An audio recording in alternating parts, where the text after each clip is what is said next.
بسم اللہ الرحمن الرحیم۔ السلام علیکم ورحمۃ اللہ وبرکاتہ۔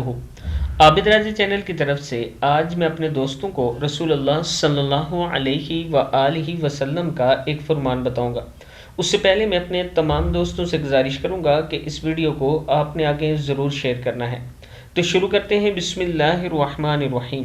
حضور اکرم صلی اللہ علیہ وآلہ وسلم نے فرمایا، کیا میں تم کو ایسے اعمال نہ بتلاؤں جن سے اللہ تعالیٰ گناہ مٹاتے اور درجات کو بلند کرتے ہیں؟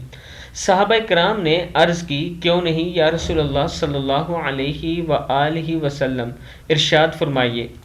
تو آپ صلی اللہ علیہ وآلہ وسلم نے ارشاد فرمایا، ناگواری کے باوجود کامل وضو کرنا، مساجد کی طرف زیادہ قدم چل کر آنا اور نماز کے بعد دوسری نماز کا انتظار کرنا، پس یہ سرحد پر پہرا دینے کی طرح ہے۔ مسلم کی حدیث ہے۔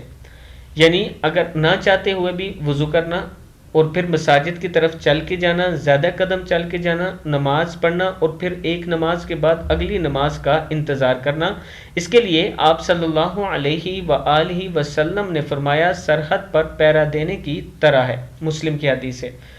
میں اپنے دوستوں سے گزارش کروں گا کہ اس پر آپ نے ضرور عمل کرنا ہے اور نماز کی پابندی کرنی ہے۔ السلام علیکم ورحمۃ اللہ وبرکاتہ۔